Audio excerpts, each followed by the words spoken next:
Early polling shows Newsom is the potential front runner for the Democrats. Who is the Democratic front runner for 2028 after tonight? Gavin Newsom. Look who's jumped up, all the way up to 24% chance, about a 1 in 4 chance of getting the nomination. Gavin Newsom. If you look at the Polymarket betting odds on who will be the 2020 Democratic nominee, Newsom is far ahead. They're all wrong. 1,000% wrong. Gavin Newsom is a dead man walking politically. I think I have the goods on him. Now, it does depend on people reading a book, and I don't think they're going to do that, nor should they. But I've read the book, or I'm reading the book, and I'm telling you, this damn book should kill him politically. Yep, like every other meathead in politics, he wrote a book about himself, his favorite subject, and it is dumb. It's full of mistakes. It reveals inadvertently serious personality flaws that render him ineligible really for any position of responsibility in public life. I really believe that. And also, it's just boring. It is bad. All right. So this is possibly the most interesting moment in the entire book. Something that happened to his grandmother roughly 100 years ago. The front door of my grandparents' house was never locked, and into the entry walked a burlesque of California dreamers.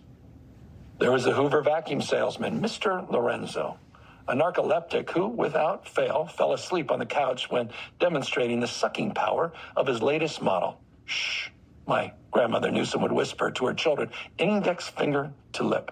Can't you see Mr. Lorenzo is sleeping?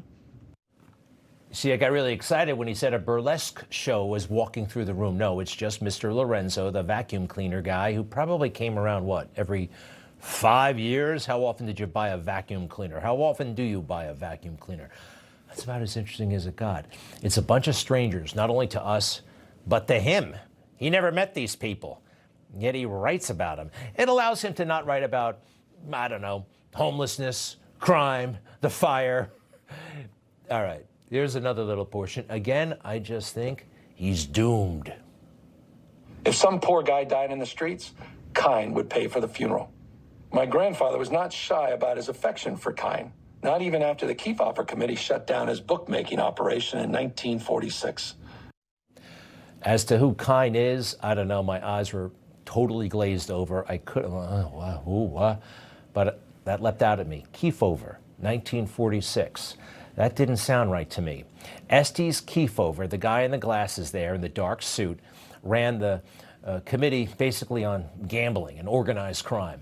And that didn't happen until he was a United States Senator, and the committee stood in 1950 to 1951, not 1946. Is it nitpicky? Well, you're running for president, pal, and you're saying things about politics and history that are flat out wrong. Information. Truth